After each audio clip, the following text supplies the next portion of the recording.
The stuffed crust pizza from Pizza Hut is just $9.99. We're talking a pizza with a full 360 degrees of mouth-mesmerizing cheese baked inside the crust. Who could ask for anything more? Well, you! So buck it up! For just $1 more, add on 5 breadsticks, or a 2-liter bottle of Pepsi, or even 5 buffalo wings. So wing it up, stick it up, drink it up! Or wing it up, stick it up, stick it up! Or drink it up, stick it up! Just buck it up! Only $1 each, but you better hurry it up before time is up.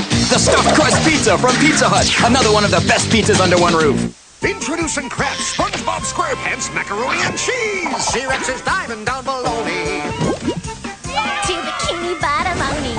Because beneath the ocean only lies a cheesy treasure-oni! New Kraft SpongeBob Macaroni and Cheese with SpongeBob, Squidward, Gary, and Patrick! Ready, SpongeBob? I'm ready! I'm ready! Oh, please! New Kraft SpongeBob! Cheese and macaroni!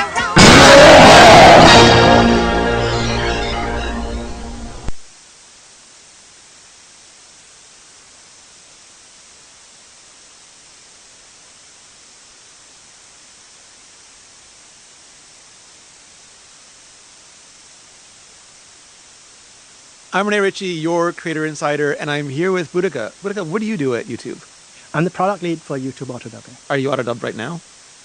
I will be. You will be. You probably will be. You can watch that. So what is auto dubbing? Who has access to it? And what are the features? Yeah, so auto dubbing is where YouTube translates your videos so that you don't have to do it yourself as a creator. It's available for all YouTube channels. And so anyone can actually go and enable it on their channel today. And we support dubbing across 27 different languages. This is primarily for new uploads, but we also started dubbing previously published videos, and we're expanding that as well. Now, in addition to that, we also have a feature called Expressive Speech that we developed together with Google DeepMind. And that's something where it takes characteristics or elements like the pitch, the intonation, and the energy in the original video, and brings it into the auto dub. And this makes the dubs seem very natural and authentic. And so that feature also has now been launched completely in 8 different languages. Those languages being English, Spanish, Portuguese, French, German, Italian, Hindi, and Indonesian. And we are working to bring it to all the languages that we support.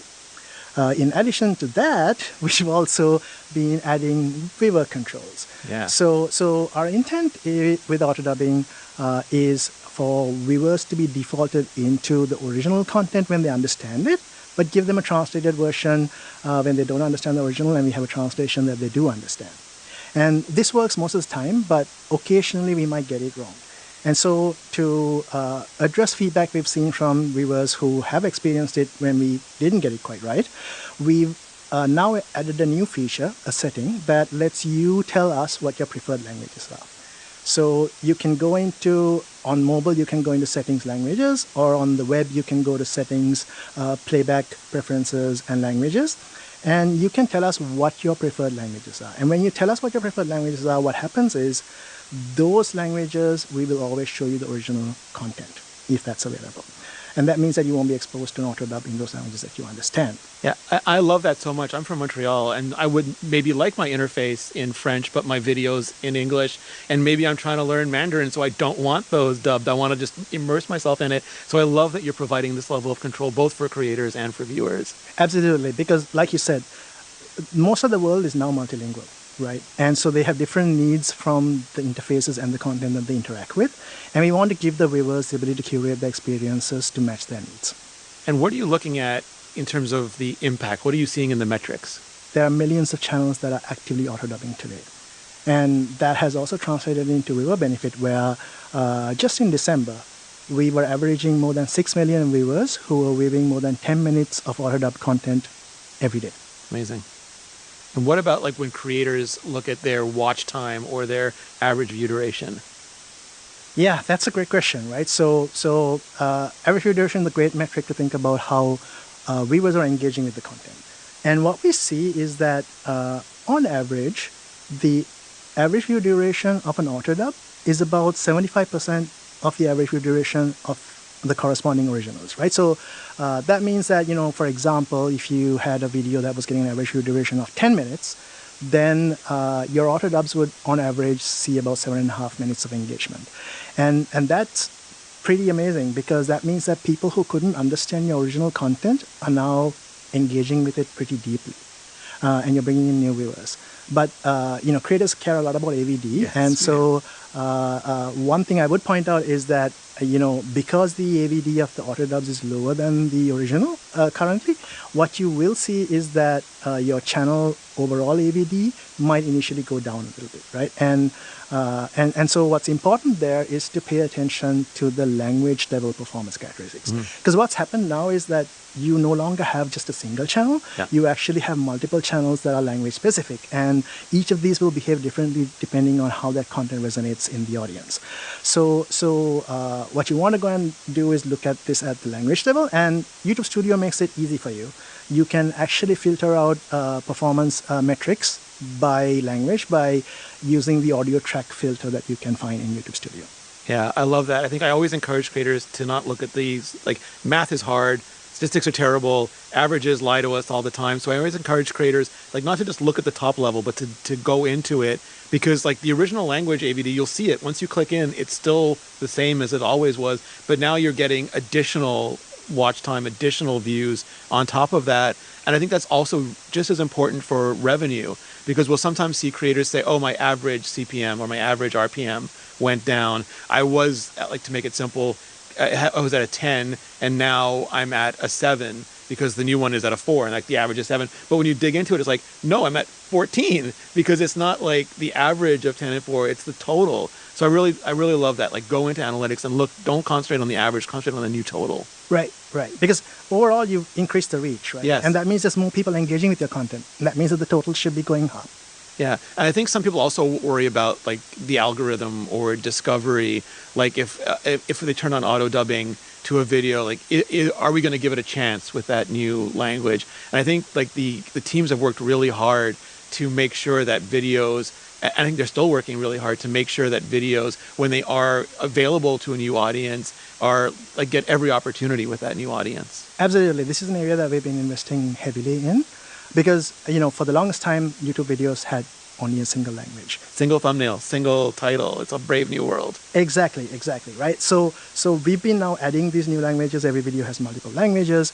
And so we've been making the investments to make sure that those new languages are also able to reach their audiences. Yeah, I love that. What are some tips that you might have for creators, like, just to get the best possible results from auto dubbing? That's a great question. Because, one of the things I heard a creator say after talking about dubbing their content and seeing how the dubs are generated is that, I need to think about creating my content to make them easier to dub, right? And so I think a good way to think about it is what would make it easier for a human to dub the video, right? So the first question that comes up is that, is this video even something that should be dubbed? And we've just launched a bunch of filters that try to identify when a video should not be dubbed, like, for example, it's music or it's a silent vlog and so forth. But if you have content that varies a lot, and this is a question for the content in your channel, it's something you might want to pay attention to.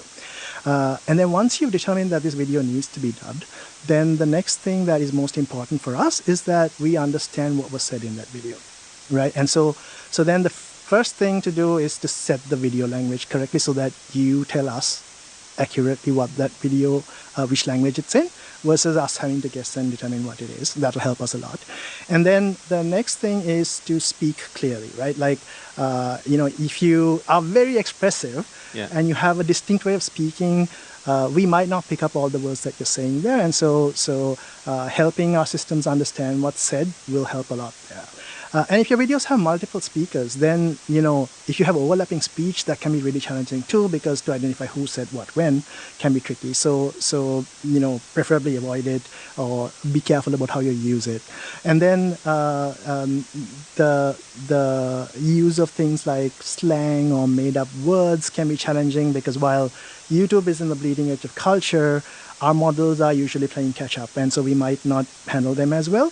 And, if your content has these characteristics, that's fine. That's great, right? Like, just maybe use the preview feature to check the videos if it's really important to you that the translations are completely accurate. And that will help, make sure that the dubs that go out are at the best quality possible. The other thing I would say is that you need to help your potential audience in other languages actually discover your videos, right? And learn about them before they click into them. And the way you usually sort of filter the videos is by title and description and so forth. So having translated titles and descriptions is really important. And we know that it's really hard for creators to go and translate the titles and descriptions for all the videos, just like the audio. So we make it easy and we'll translate it automatically for you if you don't provide a translated title or description for us. But again, if these are content that you think might be hard to translate, then it doesn't hurt to get a friend who speaks those languages. So take a look at it and see if it can be tuned further. Yeah, yeah. Also, I would encourage people if immediately, like if you are using slang or jar, like these systems keep learning. So if you low-genuinely think you'll sound like your Choppelganger, like just come back a little while later and see how it works. Absolutely, yeah, yeah. And sometimes the creators and even the audience might find it funny. Yes. And that might alone be actually a good thing. Worth a bunch more AVD. Yeah, yeah. So I know we can't always get into spoilers, but I always try my best for the audience to dig into them. What are you thinking about next for auto dubbing? What is your vision for the future? Sure. So our work is primarily motivated by overcoming the language barrier in videos, right? And so that's about trying to get every video to be able to reach everybody in the world. And so we are constantly working on adding new language support so that those videos that are on YouTube have the potential to reach everybody in the world. So we'll continue to expand the languages that we support. And then next we want these dubs to be authentic and relatable. And so we're really excited about the expressive speech technology that we launched. And that's currently only in 8 of the languages that we support. And so we're working really hard to bring that to all of the languages that we support so that all of our dubs sound relatable. And then the third thing I would say is around giving creators more agency. Because sometimes there might be the slang that you talked about, right? That needs a tweak here and there. And so we're working on building tools for creators to help them review and tune the dubs to be more along the lines of what they want versus what they get out of the box. And so they can get the dubs that of the kind that they like, right? And then the last one I would call out is we're actually working on going beyond the audio domain, right, and into the visual domain as well. So we announced this in May on last year, and we have a pilot running right now of this feature called Lip Sync, where we take the subject of the video and we animate their lips to match the translated audio. But it doesn't end there, right? There's so much else in the visual domain that can be translated. For example, there's text that's burnt into the screen and so forth. So we're working on actually even translating those elements in the visual domain so that as a viewer, you get a completely immersive translated experience when you're watching a dubbed video. ¿Por qué no los dos? Why not both? I love that whole idea. Can you dub me to sound smarter? That's something that I've been asking the team to help me with as well. So they told me the technology is nowhere nearly good enough. Yeah. This is what I was told as well. Okay, thank you so much for your time. I really appreciate it. This is one of the most empowering technologies. It's like the dream of the universal translator, just getting closer and closer every time. Absolutely. It's about making the world a smaller place. Right? Yeah, and accessible. Yes. Yeah. And it ties so well to YouTube's mission too. And it gives us the opportunity to get so much more audience, which I personally am very, very grateful for. Thank you so much. Creators, insiders, thank you so much. You know what to do. Jump in the comments, leave a question, and keep it real.